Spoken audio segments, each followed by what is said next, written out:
I can still smell her perfume. Even now, hours later, it's clinging to the inside of my nose like smoke in a burned out house. The station lights are harsh tonight, white, humming, unblinking, making every flaw in the walls and faces stand out. My coffee's gone cold, bitter as tar, but I keep sipping. Anything to keep my hands busy. Anything to keep them from remembering what they've done. On the bulletin board across from my desk, there's a photo of her, Samantha Keene, 29, kindergarten teacher. Brown hair, the kind that curled at the ends without trying. She's smiling in the picture, like the photographer caught her mid-laugh. Now she's just case file hashtag 2473, B, pinned between two others, Brandon Lutz, age 35, and Melinda Torres, age 41. I know every detail of their last moments. The sound of cartilage giving way under blade. The way warmth leaks out of a body faster than people think. The little gasp between sobs when fear becomes disbelief. I don't remember these things in the normal way. I feel them somewhere deep in the marrow. We call him the butcher in the precinct. The others spit the name like a curse, as though saying it too softly might summon him. Me? I whisper it to myself sometimes, just to feel the syllables on my tongue. And every night, I go out looking for him. Every lead, every whisper, every useless call from some drunk who thought the neighbor's dog was suspicious. I drive past the places I know too well, flashing lights washing over cracked brick and peeling paint, pretending I've never seen in the dark without the siren. I tell myself I'm close. I tell myself I can feel him watching me. But sometimes it feels like he's in here, under my skin, breathing in my lungs, humming through my pulse. It's raining when I get the call about the fourth one, Jason Marlowe, 26. They found him in an alley off River Street, the kind of place that smells like mold and oil even in summer. By the time I arrive, the techs are already there, flashing their cameras, muttering about the mess. I hear one of them gag. I stand there, staring at what's left of him, and I feel something move inside me. It's not joy, not pride. Something lower, something hungrier. I know I should turn away, but I can't. My eyes trace every cut, every choice in the way the pieces are arranged. It's like looking at my own handwriting. And in that moment, the truth presses against the edges of my mind, begging to be let in, but I shove it down. I've always been good at that. The first time it happened, I thought I was just tired. Too many double shifts, too many late nights chasing shadows. But last night wasn't exhaustion. I woke up in my car, parked on the far end of an abandoned industrial lot. The windshield was smeared with something. At first, I thought it was mud, but when I leaned closer, my stomach clenched. It was brownish red, flaking at the edges. Blood. I checked my hands, my shirt. Clean. Too clean. I didn't even smell like sweat. Just soap. Fresh soap. Like I'd showered. The only problem was, I didn't remember showering. The radio on the dash crackled, and the dispatcher's voice came through, sharp and urgent. Another one. Carla Monroe, 32. Work nights at the Baylight Diner, a place I'd been often. I told myself it was coincidence, that it didn't mean anything that I knew she took her smoke breaks in the alley at exactly 2:15 a.m., that I knew she laughed too loudly and leaned against a dumpster to rest her feet, that I'd imagined once or twice how her skin might look in. Stop. I gripped the steering wheel until my knuckles went white, forcing myself back into present. The siren screamed as I floored toward the scene, but the further I drove, the heavier my chest became. When I arrived, the alley was swarming, uniforms, crime techs, flashing red and blue. The smell hit me first. Metallic, sharp, mingled with the faint sweetness of diner grease that clung to the brick walls. I stepped forward, and for a second, I knew what I'd see before I saw it. Carla was propped against a dumpster, like she'd sat down to rest. Only her eyes, wide, glassy, told the truth.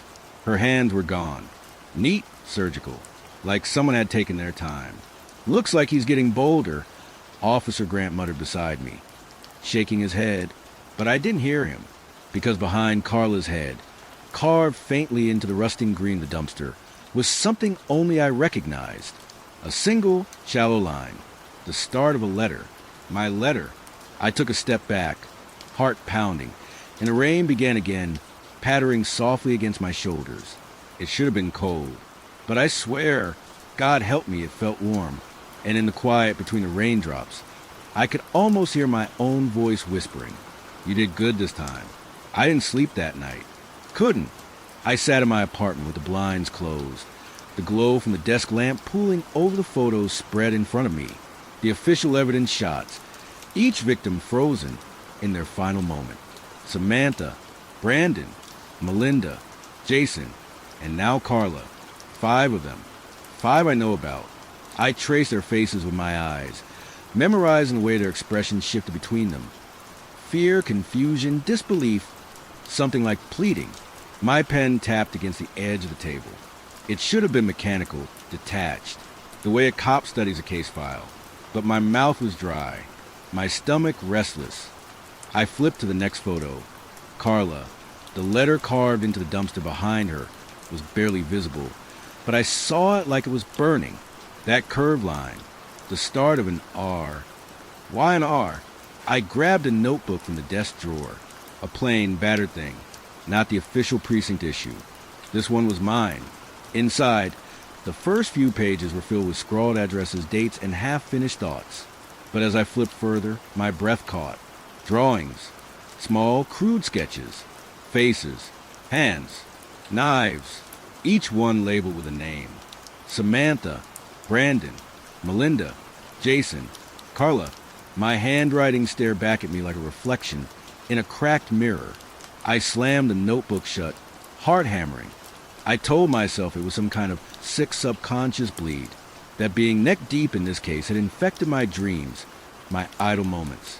I didn't remember drawing these, but maybe I did. Maybe I was losing it. Still, the thought wouldn't leave me. If these names are here, how many more are there? The next page was blank, except for one word written dead center. Ruth. No last name. No address. Just Ruth. I didn't know a Ruth. Not in the precinct. Not in my personal life. But the name sparked something I couldn't quite catch, like trying to grab smoke. The phone rang, sharp and sudden. I flinched so hard the pen rolled off the desk. Detective hailed. I answered, my voice more gravel in tone. "Hale, it's dispatch. Got a call from a woman downtown. Name's Ruth Holloway. Says she's got information on the butcher. Wants to meet. Says it has to be you." The line went quiet for a beat, like they were waiting for me to laugh. But my mouth wouldn't work, because somewhere deep inside, behind the part of me that wears the badge, something else was smiling. The diner she picked wasn't the kind you'd stumble into. It sat on the edge of the industrial district, a squat brick box with a flickering neon sign that only read NER because the DI had burned out years ago. The kind of place where the coffee tastes like burnt pennies and the boots have that permanent grease sheen you can never scrub out. I spotted her before I even stepped inside. Ruth Holloway, late 50s, maybe, thin, wiry frame. Her hair was the color of wet ash, pulled back tight enough to stretch her skin. She was sitting in the far booth with her back to the wall, hands wrapped around a chipped mug like she was warming them over a campfire. She didn't look up when I slid into the seat across from her. "You came," she said, her voice soft but with an edge that scraped. "You asked for me specifically." I replied, leaning back, try to read her. "How do you know my name?" Her eyes, gray, almost colorless, lifted and locked on mine. "I know a lot about you, Detective Hale. More than you like." I felt something coil in my stomach. "This about the butcher?" A small smile tugged at her mouth. "It's always about him." I waited, but she just sipped her coffee, unhurried, letting the silence stretch until it felt like it was pressing against my skull. "You said you had information." I prompted. "I do." Her fingers traced the rim of the mug. "But first, I need you to answer a question." I almost laughed. "That's not how this works." "Maybe not for a cop," she said, tilting her head. "But for a killer." She let the word hang there, tasting it. "It works just fine." My chest went tight, but my face didn't move. Years of interrogation rooms had taught me how to play statue. You should be careful throwing words like that around. "I am careful," she said, smiling wider now. I don't say things I can't prove. My nails dug into my palm under the table. Then prove it. She leaned forward, voice barely a whisper. Carla Monroe, you took her hand because she used them to touch you once. And you didn't like it. Jason Marlowe. You rearranged him in the alley because you liked how his skin reflected the rain light. Melinda Torres? That one you kept a piece of, didn't you? The air between us felt too hot. My throat was dry, but I managed. Who are you? Her smile faded into something heavier. Someone who remembers what you've forgotten. And detective, she slid something across the table. A folded piece of paper, yellowed, smelling faintly of copper. I think it's time you started remembering. I stared at it, pulse pounding in my ears. My fingers twitched to open it, but my brain screamed not to, because deep down I already knew. Whatever was inside, it wasn't going to feel like news. It was going to feel like memory. I didn't open it there. Couldn't. I tucked the paper into my jacket pocket, finished my coffee without tasting it, and walked out without saying goodbye. The air outside was heavy, thick with the sour smell of rain-soaked pavement. Every streetlight seemed too bright, every shadow too deep. By the time I got back to my apartment, my hands wouldn't stop shaking. I dropped my keys on the counter, poured a drink, and sat at the kitchen table with the folded paper in front of me. It wasn't large, just a single sheet, creased twice. There was a faint, rusty smudge in one corner. I told myself it could be anything. An old police report, a newspaper clipping, something she'd faked to get under my skin. But the moment I unfolded it, I knew better. It wasn't a document. It was a photograph. The image was old, grainy. A small boy, maybe 8 years old, stood in the middle of a dim basement. His hair was messy, his clothes smeared with something dark. On the floor beside him was a shape, a human shape, wrapped in plastic. The boy was holding a knife, and he was smiling. The face was mine. Not like a resemblance. Mine. The angle of the jaw, the uneven front tooth, the scar over the eyebrow from falling off my bike at 6. I gripped the edges so hard the paper crumpled. My breathing came in quick bursts. It had to be a fake. A sick, convincing fake. But in my head, something began to stir. A smell, dust, mildew, and copper. The hum of a fluorescent light buzzing overhead. The sound of someone whimpering through duct tape. And my own small voice saying, "Don't worry. I'll make it quick." I shoved the photo away, but my hand kept reaching for it again, like it was magnetized. That's when I heard it. A knock at the door. 3 sharp raps. I froze. Then Ruth's voice muffled through the wood. "Do you remember now?" The knocks came again. Louder this time. I stood there, staring at the door, my heartbeat thudding so hard I could feel it in my teeth. My gun was on the counter. My badge, too. Both useless in this moment. "Open it, detective." Ruth's voice came, steady. "Or I'll let myself in." Something in her tone wasn't a threat. It was a promise. I didn't remember walking over, but suddenly my hand was on the knob. The door swung open, and there she was. Same thin frame, same gray eyes, rainwater glistening in her hair. She stepped past me without asking. "I see you looked at it," she said, her gaze flicking to the crumpled photo on the table. "You need to start explaining." I said, my voice low. "Right now." She didn't answer right away. She wandered the room, brushing her fingertips over the backs of chairs, the edge of the counter. "You've been doing this a long time, Hale. Longer than you think. But you've built walls, compartmentalized yourself, so you could still wear that badge." "That photo is fake," I said, but it sounded weaker than I intended. Ruth tilted her head. "You already know it's not. I've been watching you since before you even understood what you were. I'm the one who saw you in that basement all those years ago. I didn't stop you." I clenched my fists. "Why?" She finally turned to face me fully. "Because you're mine. My masterpiece. I wanted to see what you become when you didn't remember. When you hunted yourself without knowing." The air felt like it had been sucked out of the room. "You're insane," I said, but part of me, some dark, coiled part, was leaning forward, hungry for her words. She smiled faintly. "I'm your witness. I'm the only one who's seen all of you. The child, the cop, The butcher. I took a step toward her. If you've known all this time, why now? Her smile widened just enough to show teeth. Because you're getting sloppy. You've started leaving pieces. Signatures. And whether you know it or not, you've been leaving them for me. Her hand slipped into her coat pocket, and when she pulled it out, she was holding another folded paper. She set it on the table next to the first one. This, she said, is from last night. My stomach dropped. I hadn't been anywhere last night. I'd been home, sleeping. At least, I thought I had. My hands didn't want to touch it.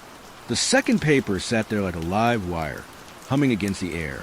But I couldn't stop myself. My fingers brushed over the damp fold. Rainwater, not blood this time. And I opened it slowly, like maybe I could delay whatever was waiting inside. It was another photo. Not grainy. Not old. This one was sharp, high resolution. It showed a woman mid-30s, lying on her side in what looked like a motel room. Her hair was fanned across the pillow. Her face turned away from the camera, but her left hand, what was left of it, was placed neatly on the nightstand, fingers curled like she was still reaching for something. And in the reflection of the dusty mirror above the bed, I saw myself, standing over her, eyes half-lidded, mouth curved into something I couldn't recognize as a smile or a snarl. The timestamp in the bottom corner read 2:43 a.m. Last night. I've never seen her before. I heard myself say, but the words were wrong. Slippery. My throat was dry, like I'd been yelling. This isn't. Ruth cut in, her voice calm. Her name was Claire Mason. She checked into that room alone.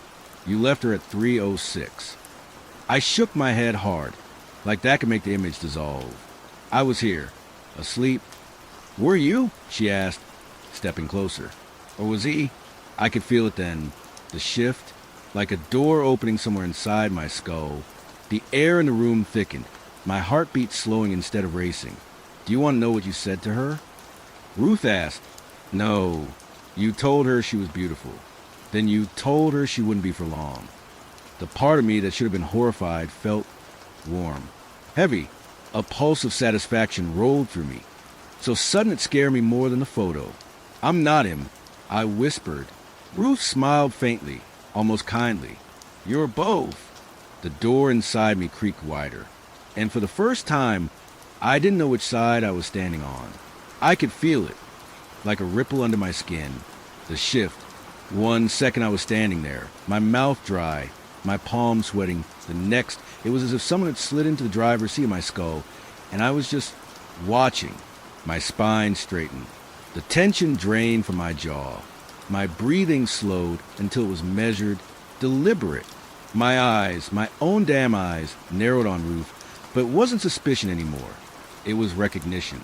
Finally, she murmured, like she'd been waiting for a long train to arrive. My lips curved into a smile I didn't feel. He did. Ruth.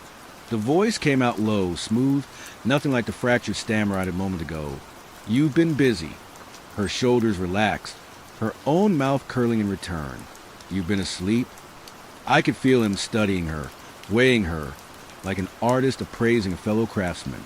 His fingers drifted to the crumpled photo of Claire Mason, smoothing it flat. She was beautiful, he said. You're right. My mind screamed. I wanted to shout, to shove him out, to tell her she was insane. But my body didn't move the way I told it to. It moved the way he told it to. Do you remember the first one? Ruth asked. The smile widened. Every second. Her eyes gleamed. Then it's time. I felt my head tilt. For what? She reached into her coat again, slower this time, and pulled out a small brass key, set it gently on the table. For you to stop hiding. The key looked ordinary. Worn teeth, a round bowl, scratched edges, but I felt a sharp, hungry pull toward it, like I already knew what door it opened. And then, black, not like blinking, not like fainting. 1 second, I was in my apartment staring at that key. The next, I was standing in the driver's seat of my car, engine running, headlights cutting through a deserted stretch of warehouse district. There was something wet under my nails, and the key was gone. The dashboard clock read 4:12 a.m. The streets outside were empty, silent except for the idle growl of the engine. My knuckles ached from how tightly I'd been gripping the wheel. I checked my pockets. Wallet, badge, phone, everything in its place. But the key Ruth had left? Gone. No trace of it. Then I saw it.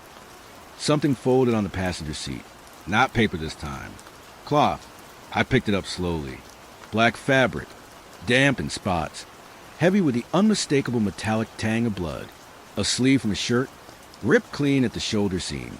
Inside the sleeve, tucked into the hollow, was a matchbook. No logo, just the address of a storage facility stamped in cheap red ink. My pulse spiked. The place was only 5 miles from here. I could have driven home.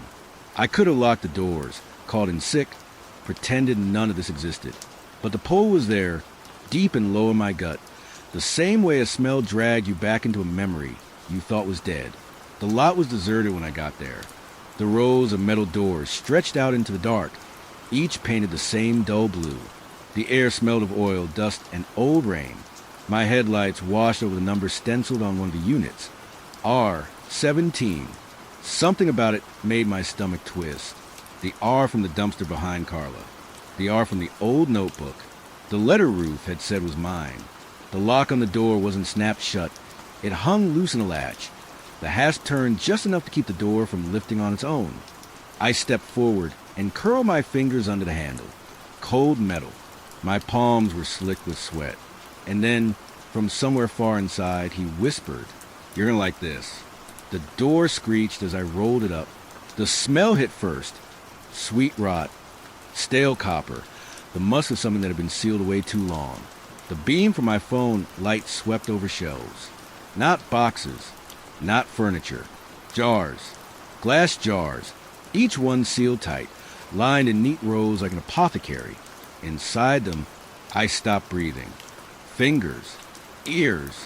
A jawbone. A strip of skin inked with a tattoo I recognized from a crime scene photo. Each piece floating in a cloudy preservative. And in the center of the unit, on a plain wooden chair, sat a small metal lockbox. A lockbox that, I knew without doubt, the missing brass key would open. The lockbox wasn't dusty. That was the first thing I noticed. Everything else in the unit had a thin layer of neglect clinging to it. But not this. Someone had been here recently. Wiping it down, touching it. I crouched in front of it, my knees creaking in the cold. The small brass latch waited where the key should slip in. My hand moved to my pocket automatically, knowing it wouldn't be there. But when my fingers brushed inside, metal kissed my skin. The key. I didn't remember putting it there. Didn't remember touching it after the blackout. The teeth slid into the lock perfectly.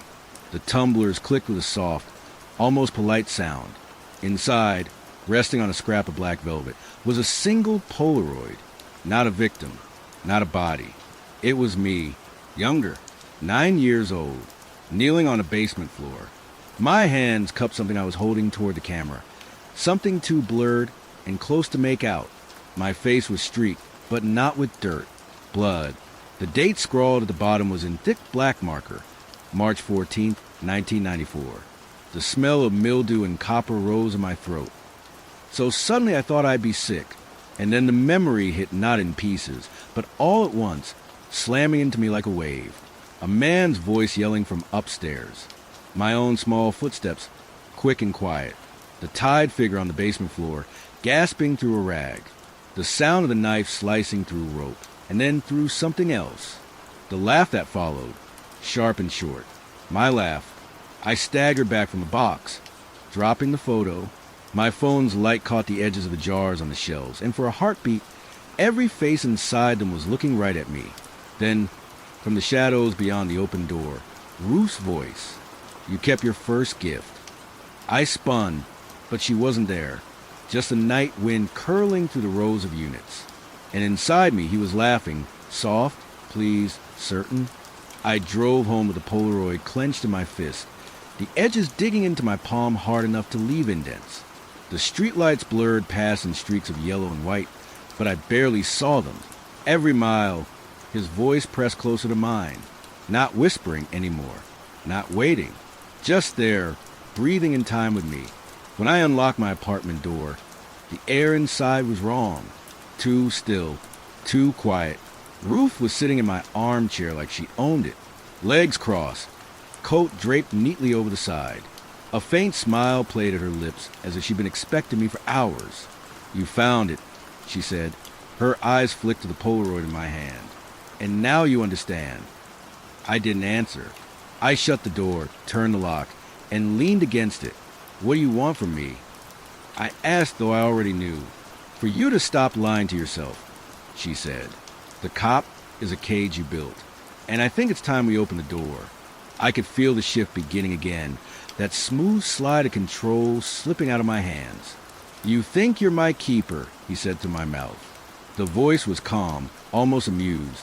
"I'm your witness," she corrected softly, "and I always will be." He smiled. "Not always." Before she could react, his hands were on her throat. The chair toppled backward. Her heels kicking against the floor, muffled gasps breaking into choked silence. Her nails raked at my arms, leaving shallow lines. I felt her pulse under my thumbs, fast and faster, then slowing. When her body went slack, I let go. The chair lay sideways, her head tilted at an unnatural angle, eyes open but empty. For a moment, the room was utterly still. Then I heard it, the faint hum of my neighbor's television through the wall, and something else, a phone vibrating. Her phone. It had landed just a few feet away during the struggle, the screen still glowing with an open call. A single name stared back at me from the display, Detective M. Vance. The timer on the call read 6:17. She hadn't been waiting for me in silence. She'd been letting someone listen. The phone kept buzzing in my hand, even after the call ended. My mind snapped into a different gear. Less about Ruth now, more about damage control. The air felt thin, my apartment suddenly too small. First step, the body. I dragged her to the bathroom, the tiles slick under my boots. Her head knocked softly against the doorframe. No more reaction than a bag of sand. I turned the shower on full blast, letting the steam fill the space. Not to clean her, just to mask the smell until I figured out my next move. Second step, the phone. I scrolled to recent calls. The one to Vance wasn't her first tonight. 3 more to the same number in the last week. She'd been feeding him pieces. I deleted the call log, but it didn't feel like enough. I took the SIM out and snapped it between my fingers, letting the fragments fall into sync. Third step, myself, blood under the nails again. My shirt collar stretched from the struggle. I stripped in the kitchen, stuffing everything into a trash bag, already picturing the dumpster behind the convenience store 3 blocks over. But there was still the sound in my head. Not the hum of the water, not the blood in my ears. Him. She was going to ruin everything, he said. You had no choice. Maybe not, but choice or not, Ruth was my first real mistake. The kind you can't bury without leaving a scar. I pulled on clean clothes and stepped back into the bathroom. The steam was thicker now, curling around Ruth's still shape. Her hair clung to her face, the gray now darker, almost black. That's when I heard the knock. Not loud, 3 soft taps, spaced evenly. I froze, every muscle locking. The knock came again. A man's voice followed, low but clear. "Hale? It's Vance. We need to talk." I didn't answer right away. Through the door, I could hear his breathing, steady, patient. The kind of breathing you hear from a man who already knows something. Long night. I called, keeping my tone even. "What's this about?" Vance paused, like he was weighing his next move. "You were the last person Ruth Holloway called. I figured we could save the paperwork and talk in person." My eyes flicked to the bathroom. Steam still curled out into the hallway. I could almost see it creeping under the door, toward the threshold where Vance stood. I forced a laugh. "She's been calling half the precinct lately. You know how it is. Nutcases latch on to whoever listens." Silence. Then, "Mind if I come in?" Every nerve in my body tightened. I could feel him pushing, whispering. "Let him in. We can take care of it." I swallowed hard. "Not a great time. Vance, I've got, reports are finished. Evidence to process. That's funny, he said, voice still calm. Because the call I traced from her phone to yours, it's still open. My pulse hit like a hammer. I looked at the sink where her shattered SIM card lay in two pieces. The call should have been dead. But if she'd used another device. He's already halfway through the door. The other voice inside me purred. All you have to do is pull him the rest of the way.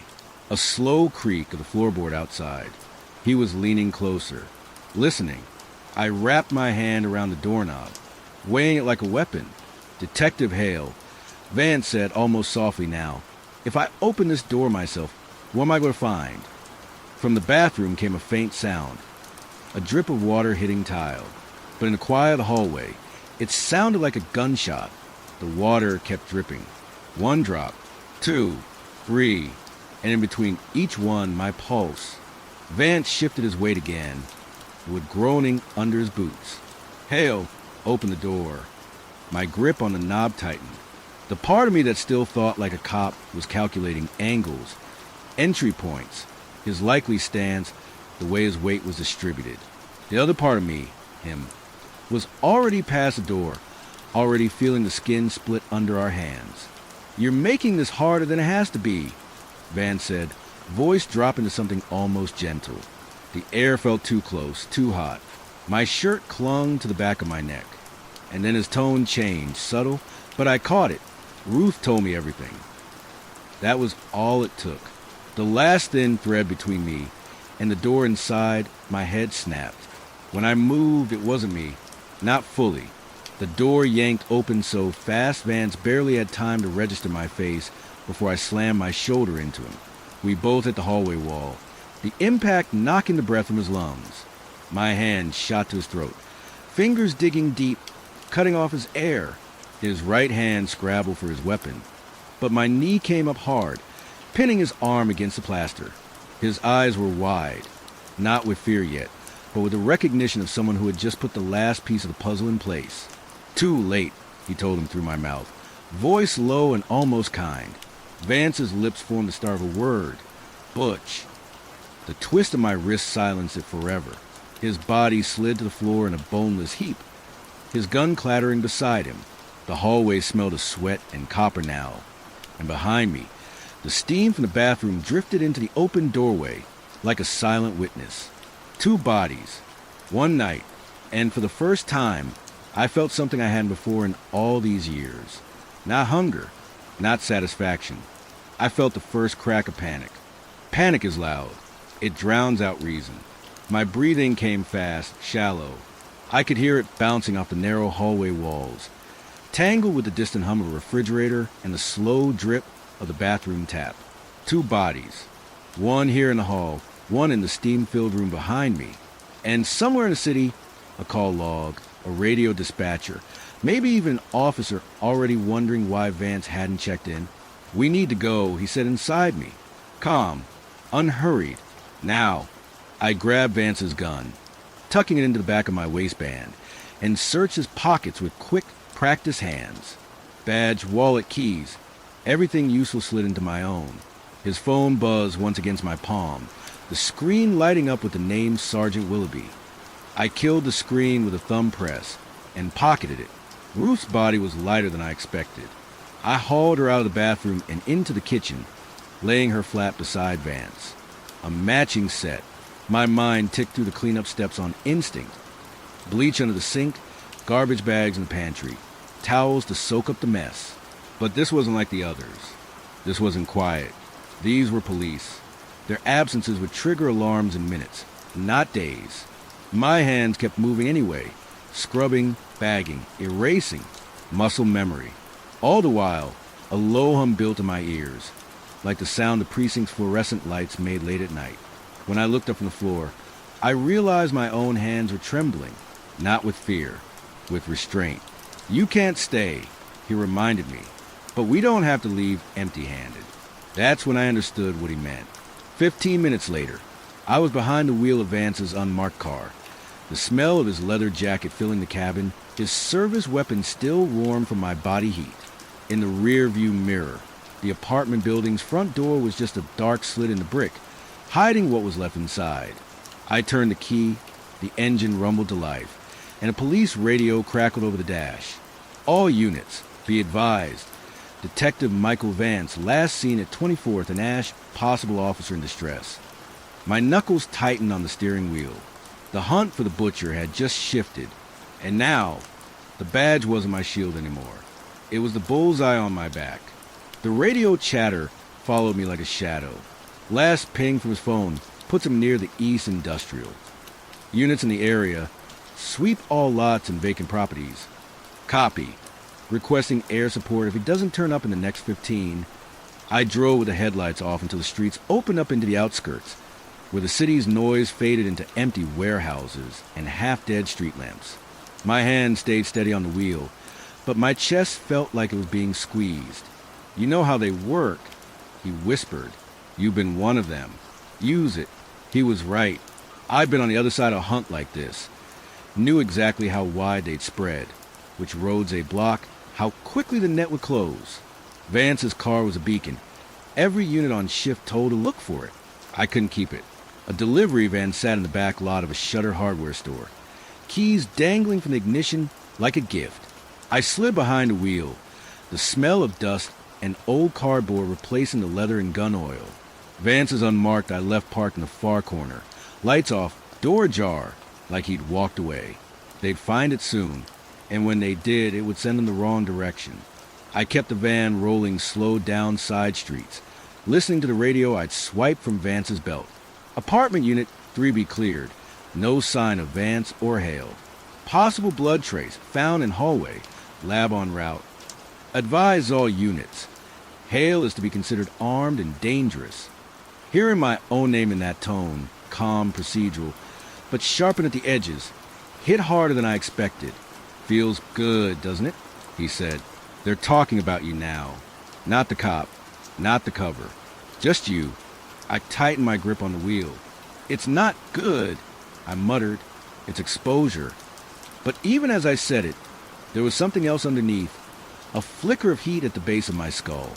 A different kind of hunger. I killed the van's headlights and pulled to the curb outside a narrow alley. Ahead, a neon sign hummed over a late-night laundromat, its front windows lit like an aquarium. A woman was inside, leaning against a washing machine, scrolling her phone. Alone, I should have kept driving. Every second here was a risk. Instead, my hand drifted to the handle of Vance's gun. The glass door gave a little chime when I pushed it open.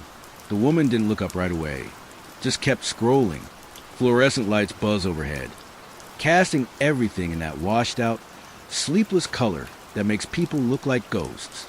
Dryer's done, I said, nodding toward a row of machines. She glanced up, eyes narrowing a little at the sight of me.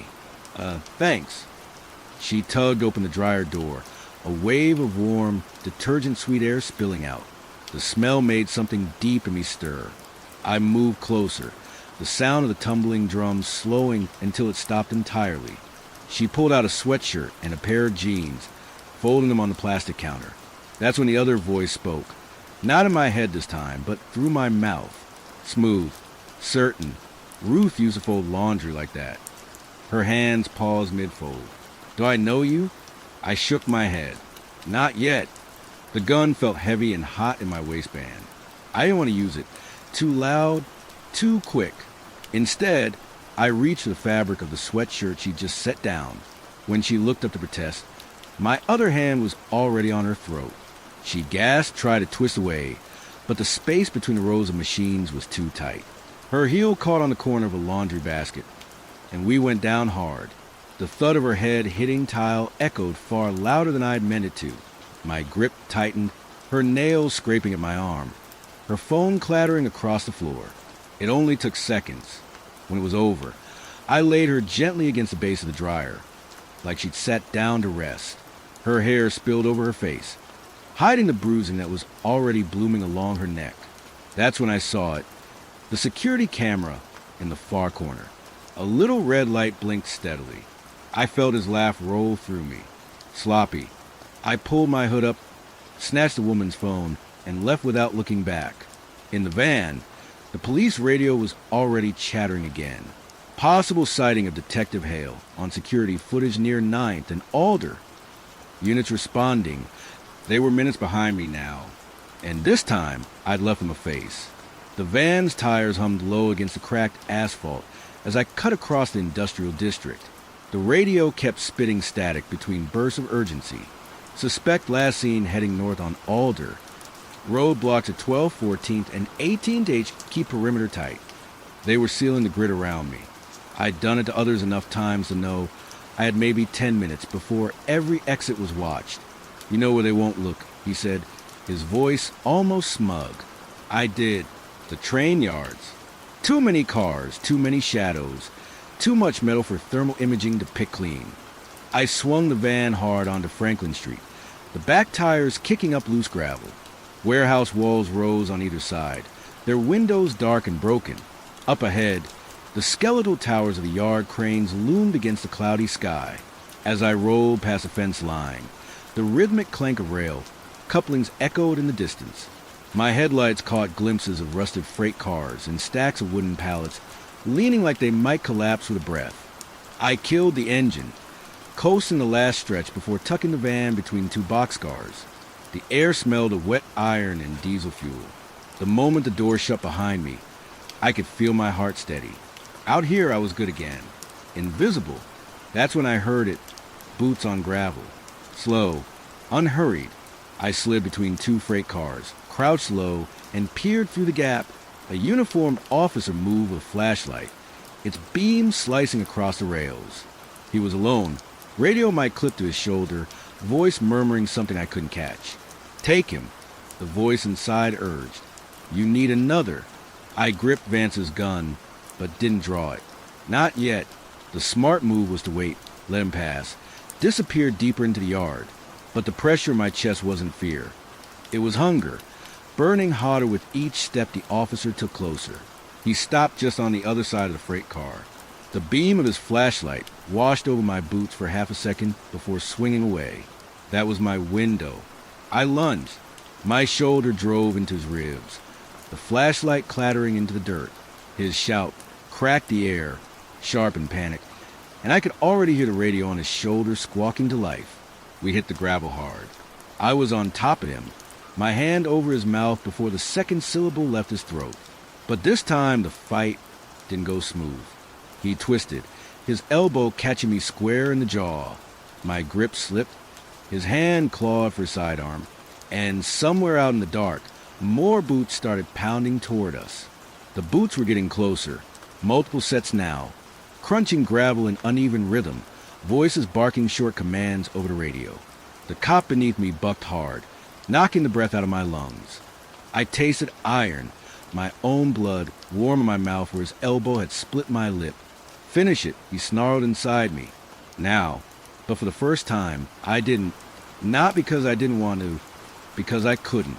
If I took even 5 more seconds, they'd be on me. I ripped the sidearm from his holster, slammed the butt of it into his temple, and felt him go slack. No kill, just silence. For now, I bolted. The train yard stretched like a maze, shadows carving deep canyons between boxcars. My boots pounded the gravel, breath sharp in my ears, the smell of diesel clinging to everything. The flashlight beams cut through the dark behind me, sweeping left and right, closing in fast. A shout! Hale! Stop! Ricocheted off the steel walls. I darted right, leaping over a coupling between two cars, my shoulder clipping the corner hard enough to send pain lancing down my arm. I didn't slow. The fence line came into view, a section sagging under years of rust, topped with razor wire that glinted faintly under a distant security light. It was the only way out. More boots hit the gravel behind me. A flashlight beam caught the back of my jacket, blinding me for a second as it reflected off the fabric. A gunshot cracked the air, the sound exploding against the walls of the yard. I dove forward, hit the dirt on my shoulder, and scrambled under the bent section of fence. The wire bit into my back, slicing through my jacket, and I could feel warm blood trickling down my spine. Then I was through. The other side was a service road, silent and empty. I ran until my lungs burned, until the pounding of boots and shouts faded into nothing but my own heartbeat. Only when I ducked into the shell of an abandoned loading dock did I realize my mistake. The cop's blood was on my hands, smeared in dark streaks across my sleeves. And in the scuffle, I dropped Vance's radio. They would know exactly where they'd almost had me, and next time they wouldn't miss. The loading dock smelled of rot and stale rainwater. Every sound inside was wrong, with groaning, metal ticking in the dark, a faint skitter of rats somewhere in the walls.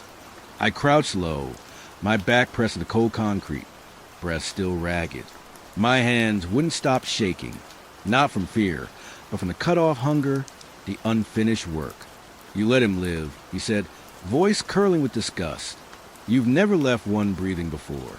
"I didn't have a choice," I muttered, my words lost in the hollow space. "There's always a choice. You're slipping." I ignored him, peeling off my jacket to check my back. The cut from the fence was worse than I thought. Long, deep, still bleeding. I pressed a rag from my pocket against it, gritting my teeth until the throbbing dulled. Outside, sirens wailed closer, then faded again. They weren't guessing anymore. They knew I was still here in the district. That meant I had to vanish. Now, I scanned the dark dock, my eyes adjusting. A rusted rolling door hung halfway off its tracks. Beyond it, a stretch of shadowed interior that might connect to the next street over. I slipped inside, the sound of my boots swallowed by decades of dust. The space was huge, an old textile warehouse, long abandoned. Piles of rotting fabric sat in heaps, and a narrow staircase led to a row of office windows overhead.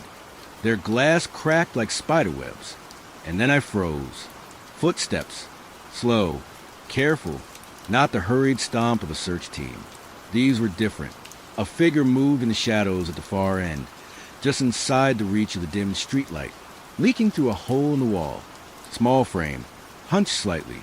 A woman. She was digging through one of the fabric piles, muttering to herself. Squatter. No badge. No weapon. Perfect, he whispered. Quick. Clean.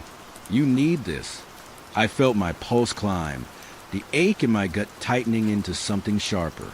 The sirens were distant again. I could take her and still be gone before anyone got close. My feet started moving on their own. She didn't notice me until I was 3 steps away. By then, it was too late. Her head jerked up, eyes catching just enough light to flash wide with fear. The rag she'd been holding fell to the floor. Ooh! I hit her before she could finish. One arm locked around her neck, the other clamping over her mouth. She thrashed hard, her boots scraping against the concrete, her breath hot against my palm. The smell of her, sweat, mildew, something sweet under it, slid into my lungs and ignited that deep place inside me, the place he lived. "Don't drag it out," he murmured. "We don't have time for art tonight."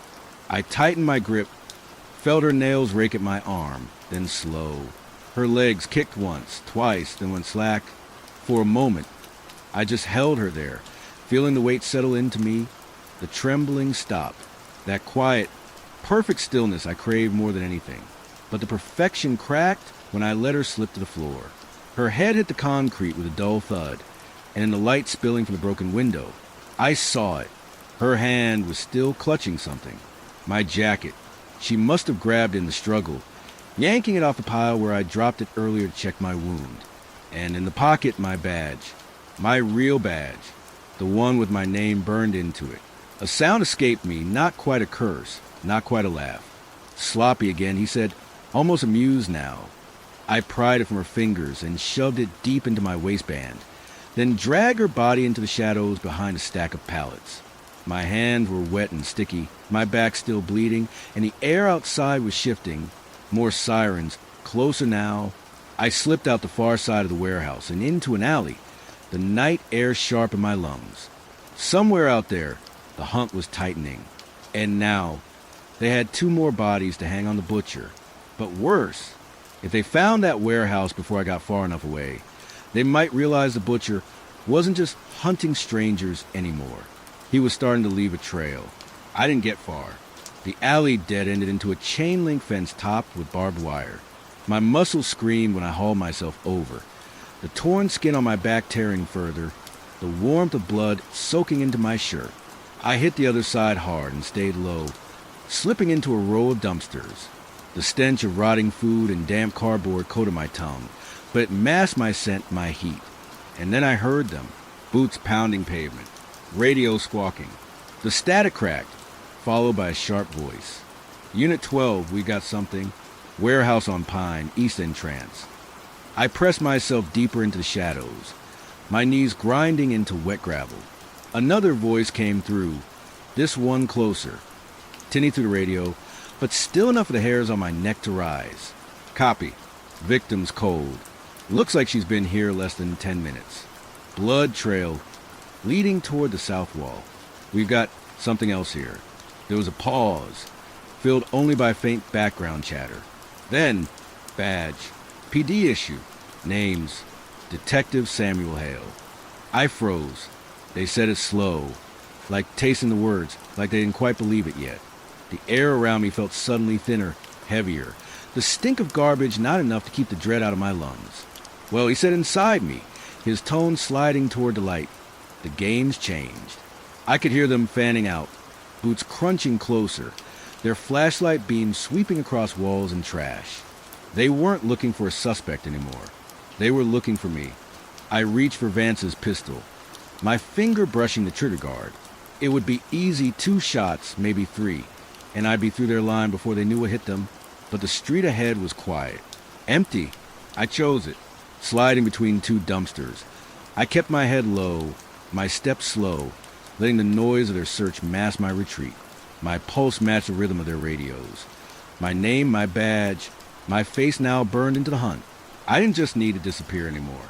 I needed to decide whether the butcher stayed in the shadows or stepped fully into the light.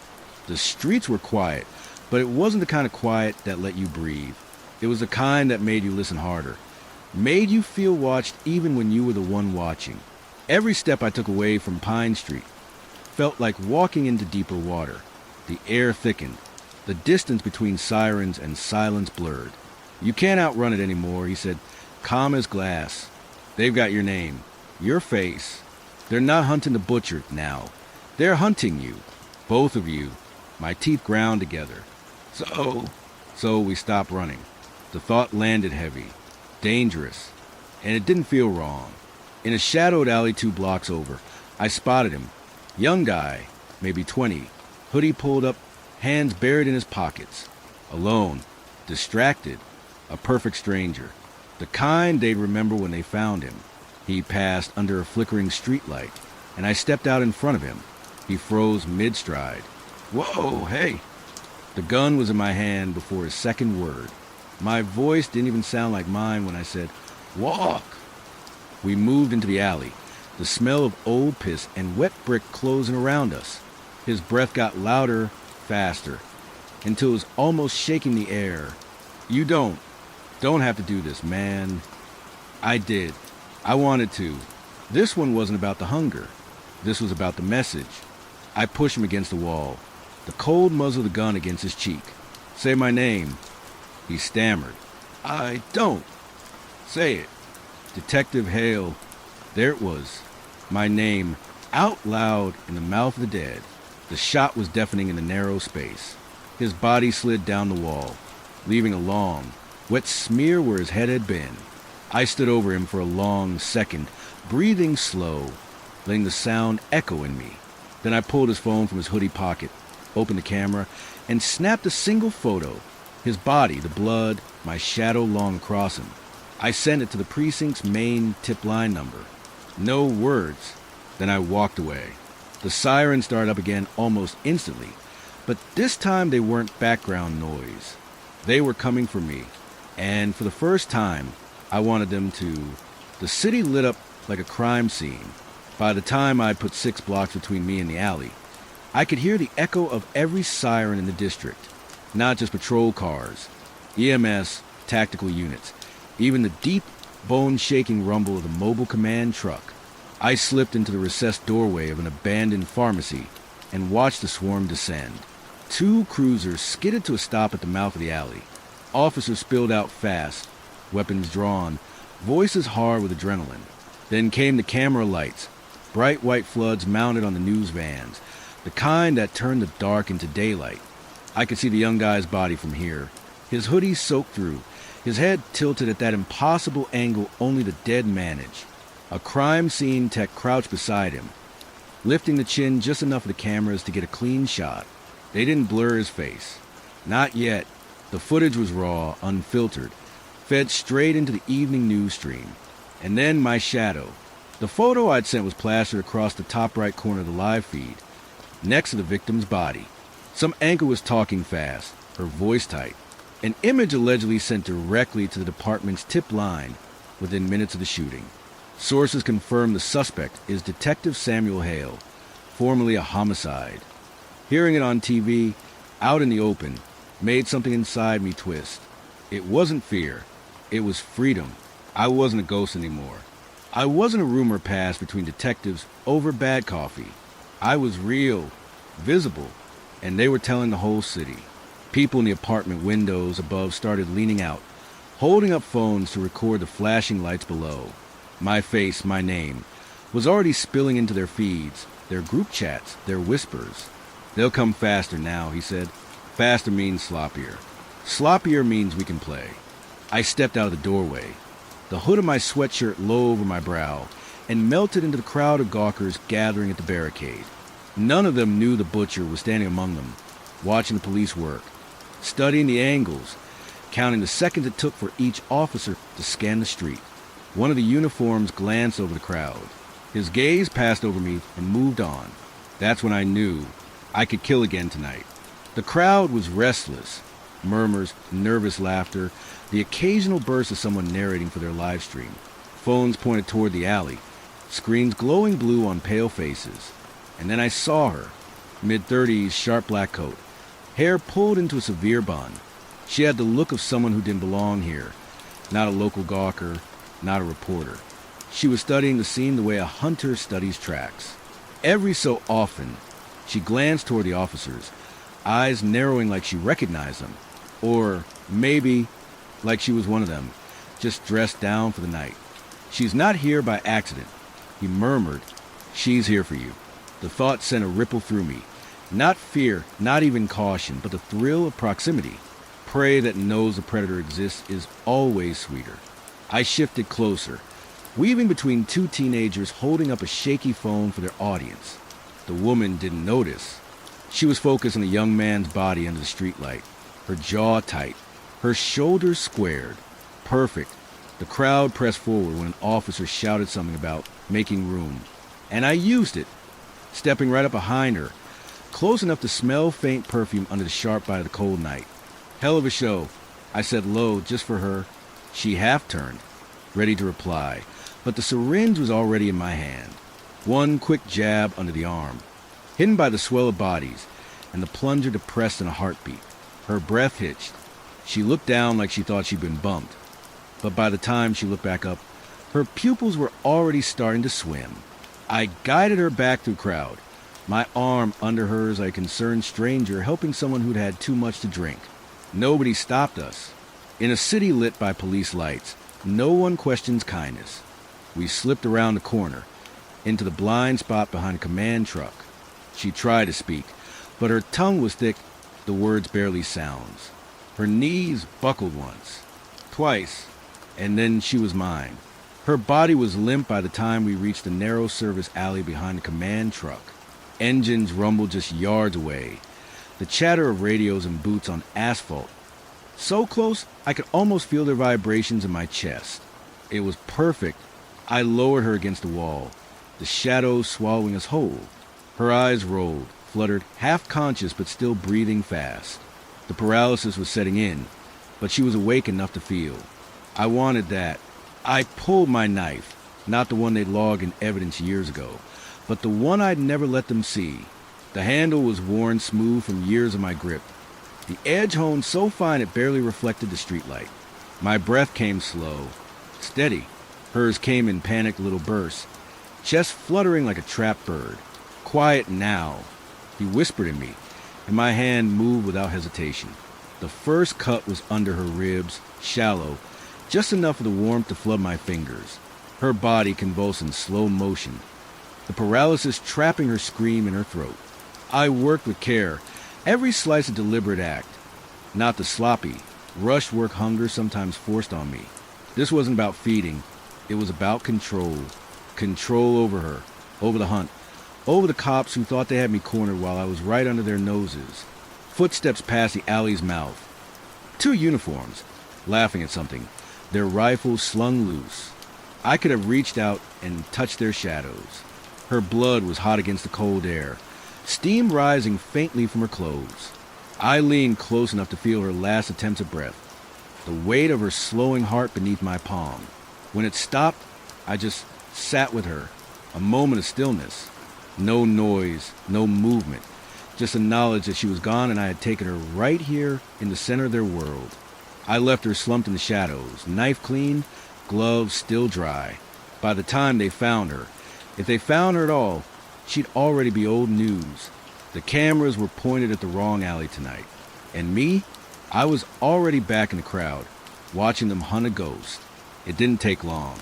The first scream came from one of the techs, a sharp, panic sound that cut through the static and sirens. Heads turned. Flashlights snapped toward the alley behind the command truck. Officer down. No, wait, female civilian unresponsive. The crowd surged forward, cell phones shooting blindly over each other's shoulders. A dozen beams of light swung and caught her, slumped sideways, head lolling, that dark spill beneath her soaking into the cracked pavement. From where I stood, only 3 rows of people back, I could see the confusion ripple through them. It wasn't supposed to be here, inside the barricades, inside their control zone. Secure the perimeter, an officer barked, voice cracking with urgency.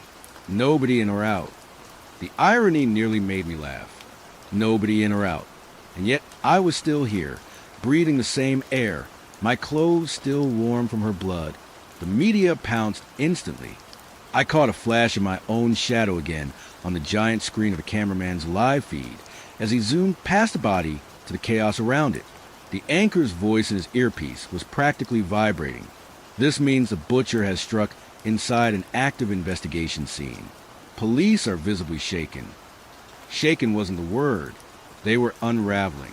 Officers moved in sharp, erratic lines, some shoving back the crowd, others running in circles to check access points that had already been sealed.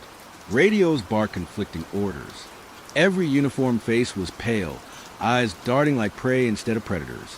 I watched their hands. Unsteady, sweaty, some gripping weapons too tight, others fumbling with cuffs, tape, flashlights. That was the moment I knew the night was mine. They weren't hunting anymore. They were surviving. And if I stayed just long enough, I could make sure every last one of them remembered exactly how helpless they were. The cameras were like a forest of unblinking eyes, feeding the city's hunger for blood without knowing whose side they were on.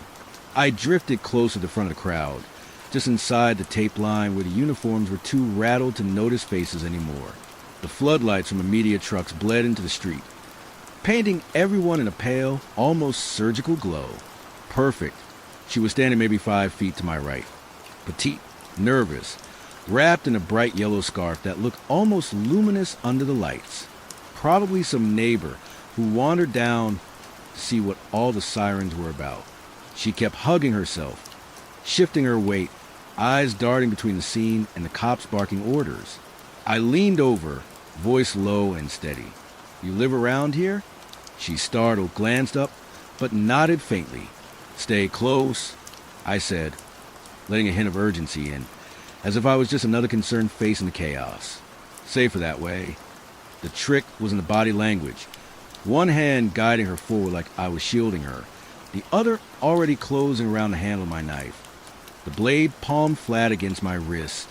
In the blur of shifting crowd and flashing lights, I stepped a fraction closer. The cameras were everywhere, but nobody was looking at us. Only past us, toward the alley where the other body still lay cooling. One quick, smooth motion. The blade slid up under her ribs, angled toward the heart. Her breath hitched once, sharp, wet, and she looked up at me in shock more than pain. My hand held her steady as her knees weakened. Her scarf fluttered to the ground, bright yellow against the black asphalt. The crowd pressed tighter around us, and I let her fold into me like we were just two people caught in the crush. I stepped back, letting her weight sag against the barrier tape, her head lolling, eyes wide but already glassy. It took a good 10 seconds before someone screamed. The moment they did, the entire scene detonated. Shouts, gun barrels swinging wildly, people tripping over each other to get clear. And I was already gone, swallowed by the movement.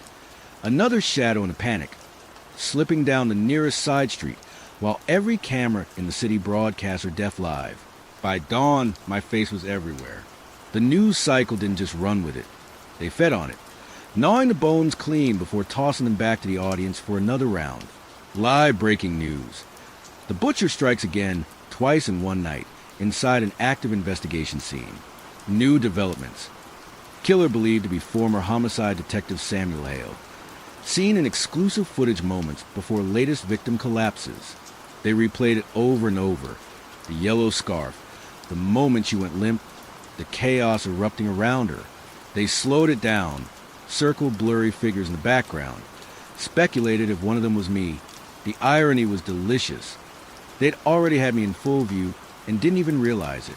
The mayor made a statement before sunrise, reading from a sheet of paper like she was afraid to look up.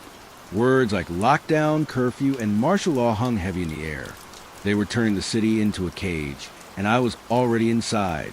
They think this keeps you in, he whispered, but what they've really done is keep everyone else here with you. He was right. Empty streets after curfew meant no witnesses. Checkpoints meant predictable movement. Search teams meant clusters of swarm. Terrified prey forced together, like cattle waiting for slaughter. I drank my coffee at a diner just off the interstate that morning, watching their coverage play on a small wall-mounted TV. The waitress never looked twice at me. She didn't see the man on the news. No one did, yet, but the air in the city had changed.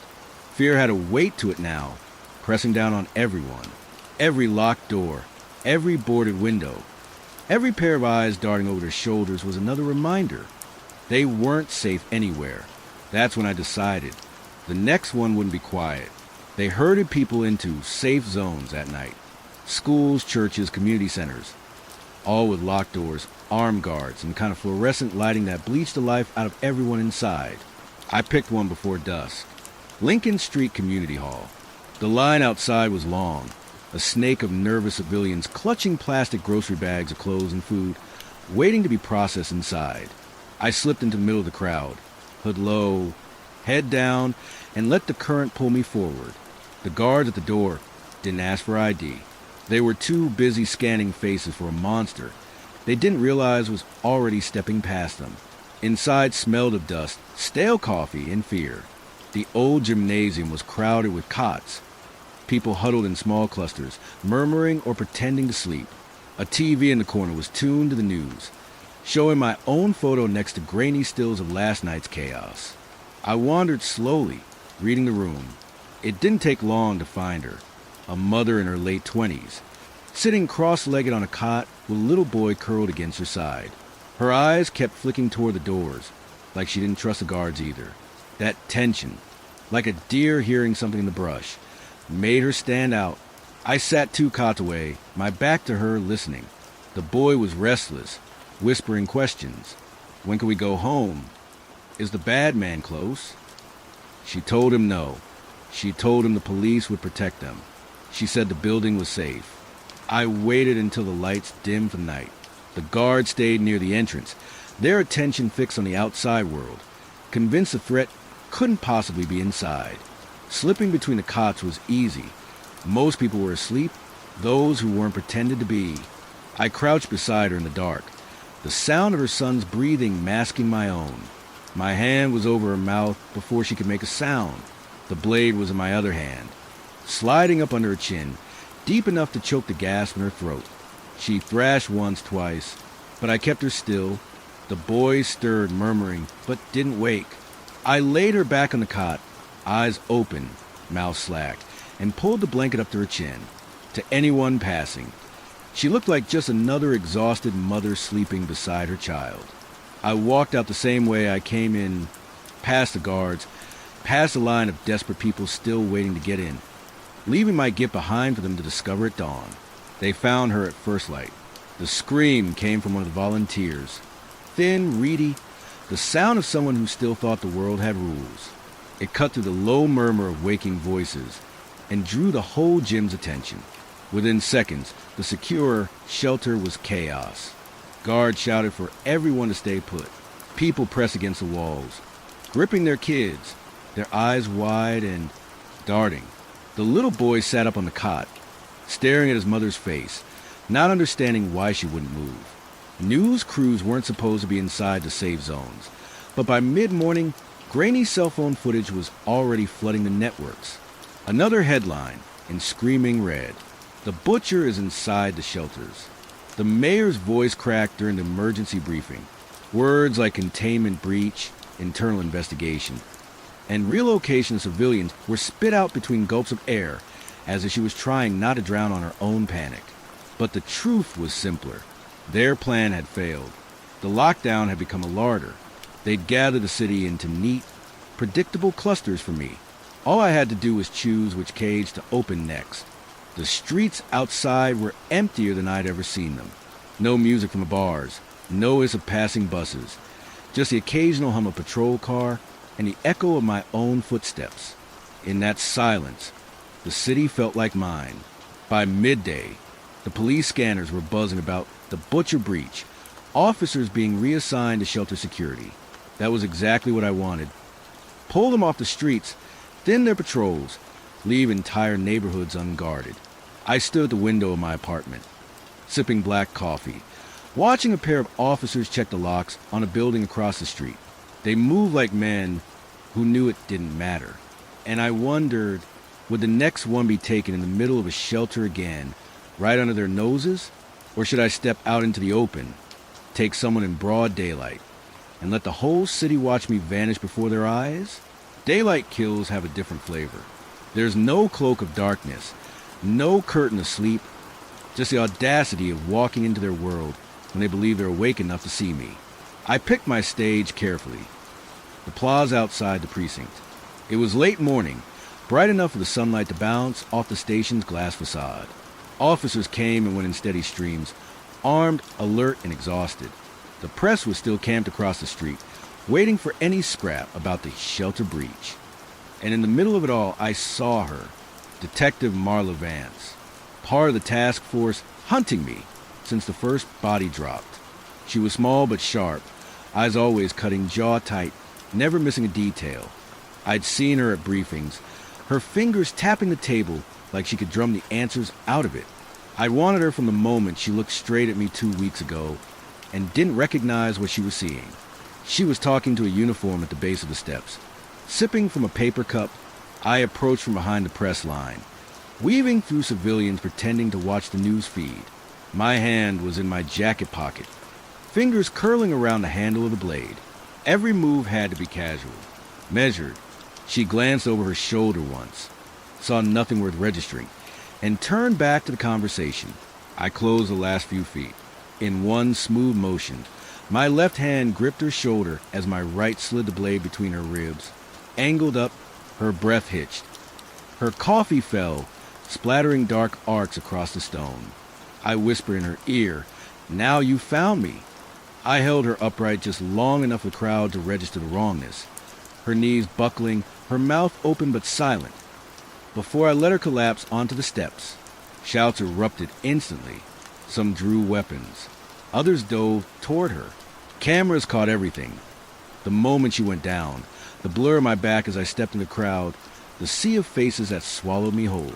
By the time the first officer fired a shot, I was already 2 blocks away. My blade cleaned, my jacket reversed, my face forgotten in the churn. And now I'd killed one of their own in the light of day, on their front steps, with the whole world watching. They'd have to admit the truth. They couldn't stop me. They never could. The footage of Marla Vance's death played on every channel for the next 48 hours. They slowed it frame by frame, searching for details that weren't there. My jacket, my gait, the briefest flash of my hand gripping her shoulder. Theories bloomed like weeds. Was it a message? A revenge killing? A taunt? The precinct turned into a fortress. Every entry point had an armed guard, Every face in the building was checked against grainy stills from the video. They were hunting a ghost. But something shifted in the task force. The first crack came from Lieutenant Harris, Marla's partner. I could hear it in his voice during the press conference. Anger edging into something sharper, something personal. This wasn't random. He kept saying he knew her. He was close. And that was the first time I felt it. The faint, unfamiliar tug of being hunted by someone who might actually be looking in the right direction. Then the second crack. A tech in the lab found partial prints on the lid of Marla's coffee cup. Smudged, incomplete, useless for court, but they didn't match any civilian in the plaza, which meant the only people left to compare against were the police themselves. The idea started as a whisper in the bullpen. What if the butcher wasn't outside the badge? What if he wore one? By the end of the week, they'd quietly begun pulling prints from everyone on the task force under the guise of security protocol. It was still a long shot. They'd have to match a partial against hundreds of internal records. But for the first time, the chase wasn't entirely mine to control. The voice in my head, the one that always steadied me, didn't like it. You're getting sloppy. It hissed. You're letting them look at you. But part of me wanted to see how close they could get before I cut their hands off. It started with a knock on my office door. Lieutenant Harris stood there, file in hand, eyes sharper than usual. Need your fingerprints for the updated security system, he said, too casually.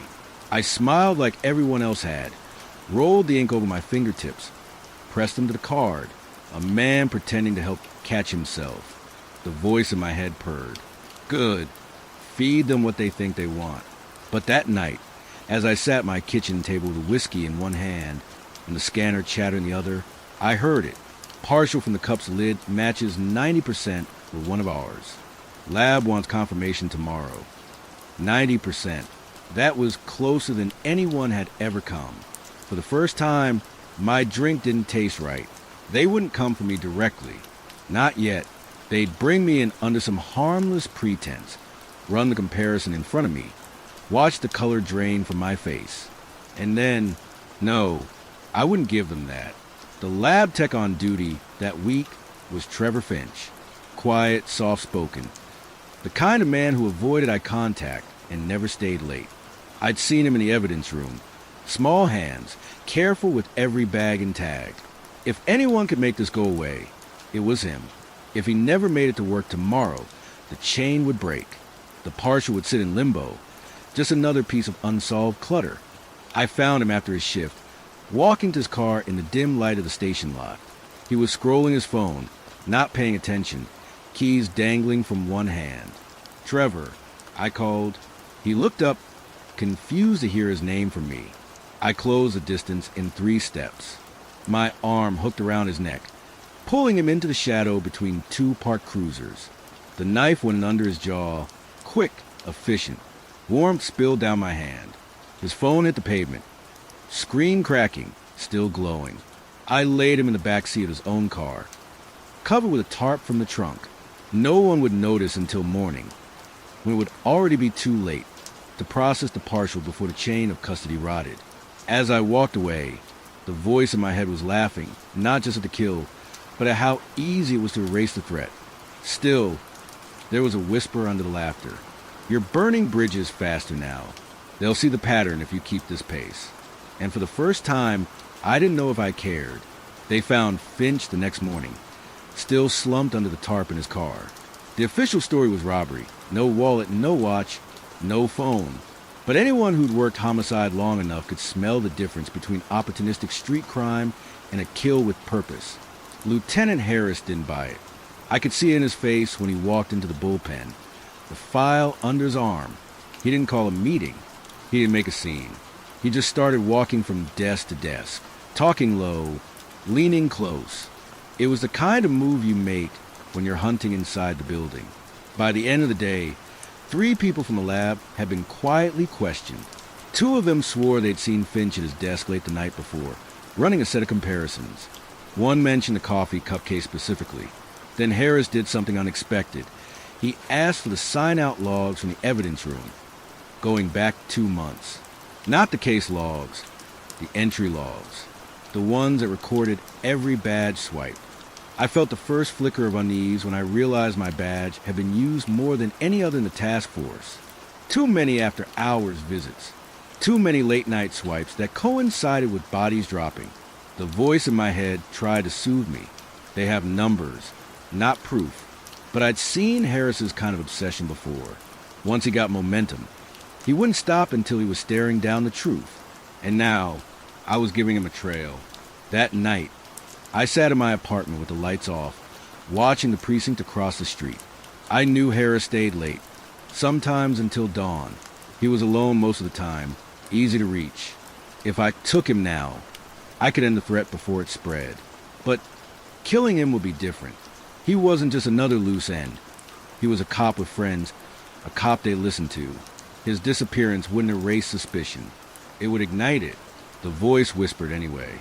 You can't let him breathe another day. I waited until just past 2 a.m. The precinct was quiet. Only a few patrol cars in the lot. One dispatcher inside, Harris's office light still on. From across the street, I could see him leaning over his desk, files spread like a map of my sins. The plan was simple. Get into the side door, catch him in the office, make it clean. In and out before anyone knew I'd been there. I wore gloves. No badge swipe. I jimmied the maintenance entrance, the one the janitors used, and slipped inside. The hallways were empty, the hum of the vending machine loud enough to mask my steps. Harris's door was half open. I saw the back of his head, the rise and fall of his shoulders as he scribbled something in a notebook. I stepped in silent, closing the distance, blade ready. My pulse stayed steady. This was just another kill. Then the floor creaked. He moved faster than I expected. Chair spinning, gun already up. The shot came before I could pivot. Fire ripped through my side, hot and deep, and my knees buckled. The voice in my head screamed, but my body acted on instinct. I lunged forward, grabbing his wrist, slamming the blade toward his throat. He twisted, the gun clattering to the floor, but not before firing again. The second shot punched into my shoulder, spinning me back. I hit the desk hard, papers flying. My vision blurred, black creeping in at the edges. Harris was yelling. Into the radio, maybe, or at me, I couldn't tell. The voice was gone now, replaced by something I hadn't felt in years. Fear, not the rush of the hunt, not the thrill of being seen. Real fear, the cold, sinking knowledge that I might not get out of this room alive. Somehow, I got my feet under me and drove my shoulder into him, sending him crashing into the filing cabinet. I grabbed the gun, fired once, not to kill, just to make him drop, and bolted. The hallway swam in front of me. My hand pressed against the wound in my side, every step leaving a trail of blood. The dispatchers were shouting, chairs scraping. I made it out the side door just as the sirens began. By the time I collapsed in my apartment, shaking and slick with my own blood, I knew two things. Harris had seen my face, and next time, I might not be the one walking away. The news hit the precinct before sunrise. Lieutenant Harris was alive, critical but stable, and he'd talked. By mid-morning, my name was moving in low, controlled whispers through the building. Too dangerous for an official announcement yet, but too explosive to keep buried. Officers I'd worked alongside for years were suddenly glancing at me like they'd found a snake in their bed. They weren't looking for the butcher anymore. They were looking for me. I stayed in my office as long as I could, pretending to finish reports, pretending my hands weren't shaking under the desk. The voice in my head tried to keep me steady. You've slipped past worse. Get up. Walk out. Don't run. But every sound, the slam of a door, the squeak of a chair, felt like it had teeth. Around 11 a.m., Captain Ruiz stepped in with two uniforms flanking her. Need you in interview one, detective. Something's come up. Her tone was casual, but her eyes told the truth. This was it. I nodded, stood, smoothed my jacket, and instead of turning toward the interview rooms, I slammed the nearest officer into the wall, ripped his sidearm free, and ran. Shouts erupted. Boots pounded after me. My heart thrashed against my ribs, the wound in my side tearing open again. I crashed through the fire exit into blinding sunlight, vaulted the railing, hit the alley hard enough to send pain screaming up my leg. By the time I reached my car 2 blocks away, blood was dripping down my arm, pooling in my palm. The city outside my windshield wasn't mine anymore. Every uniform was hunting me. Every camera was my noose. I drove with no destination, just the instinct to keep moving. The voice was gone again. All I had now was the fear. Somewhere behind me, Harris was probably telling them everything.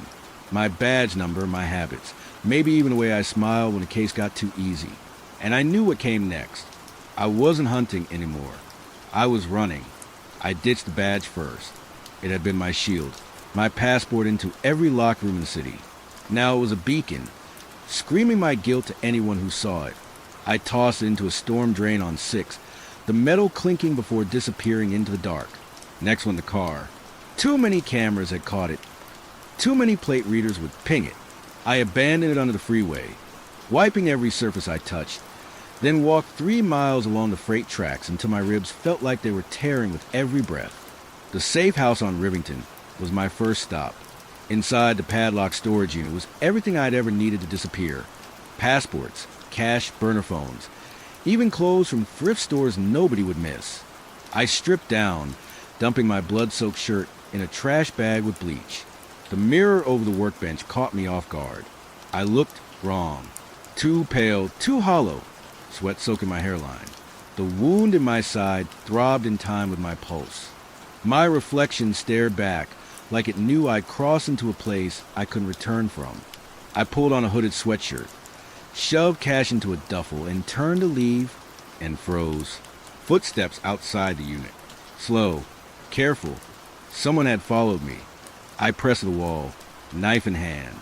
The latch rattled, and the door slid open just enough for me to see the face. Detective Lang, one of Harris's. He'd always been quiet, observant, too observant. "Don't," he said when he saw the blade. "We can talk. You're hurt. You need..." I didn't let him finish. The knife punched into his throat, silencing him mid-sentence. Warm spray coated my hands.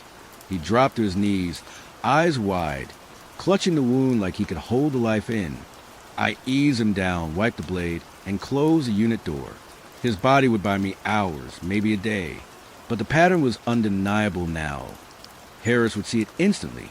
Everyone who got close to the truth was dying. I left Rivington and moved through the city like a shadow. No phones, no lights, no stops longer than 5 minutes. But everywhere I went, I felt it. The eyes, uniforms on corners, cameras swiveling, strangers glancing too long. The city wasn't mine anymore.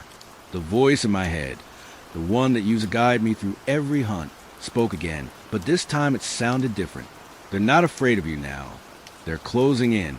And for the first time since Harris pulled that trigger, I believed it. It happened faster than I thought it would. I was cutting to the Fulton Market District just before dawn. Hood up, head low, when I noticed the streets were too quiet. No cars, no shop lights, just the hum of street lamps and the distant echo of boots on pavement.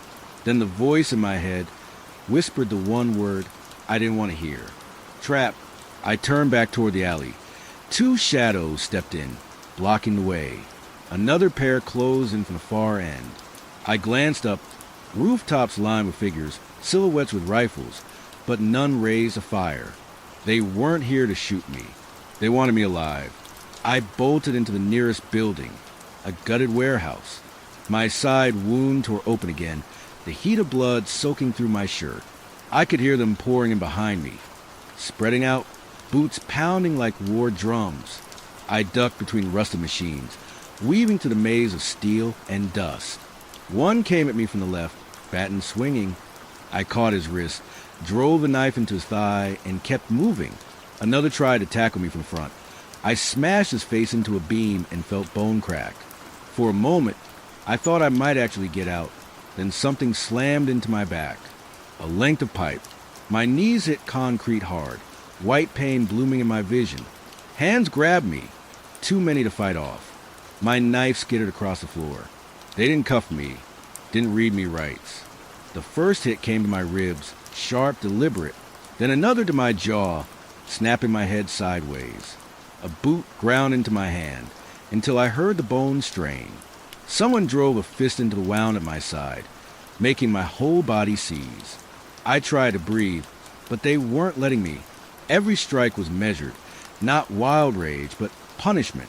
Faces blurred in my vision, but I saw Harris among them, his lips split, his eyes burning with something colder than hate. "You don't get the quick way out," he said quietly. "You get every second you gave them." The blows kept coming until I couldn't tell which way was up. My ears rang, my mouth filled with blood. I felt the floor tilt beneath me, the world fading to black around the edges. The voice in my head, my companion for years, tried to speak, but it was muffled now, like it was drowning. And for the first time, I wondered if this was it.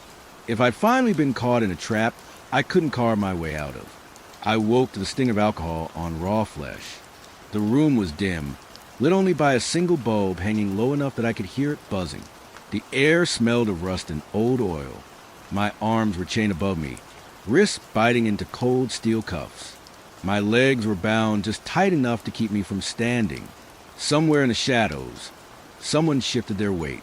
Harris stepped forward, his shirt sleeves rolled, his face unreadable. The last time I'd seen him, I'd been trying to carve his throat open. Now he looked calm. "You've got one thing left to give me," he said, "and you're going to give it." For a moment, I considered silence, but something in his eyes told me it wouldn't matter. He wasn't here for justice. He was here for something older, darker. So I talked. Every name, every night, every cut. Ellen Price, Jonathan Voss, Marla Vance, Detective Lang, all the others whose names never made the news because I made sure there was nothing left to find. I told him about the smells, the copper tang of fresh blood, the sweet, rotted decay. I told him how the marrow tasted, how the bone felt under my teeth. I told him how I'd smiled at crime scenes, standing shoulder to shoulder with him, knowing I was the ghost he was chasing. The more I spoke, the quieter the room felt. Harris didn't interrupt, didn't flinch. He just listened, his jaw tight, one hand resting on the pistol at his side. When the words finally ran out, when there was nothing left but the sound of my own breathing, I looked at him. "No laws now," I said. "Just me and you." He stepped closer, so close I could see the lines around his eyes, the faint tremor in his hand. "I know," he said. The gun came up steady this time. For a second, the voice in my head tried to say something, some final joke, some plea, but Harris pulled the trigger before it could form. The world went white. Then nothing.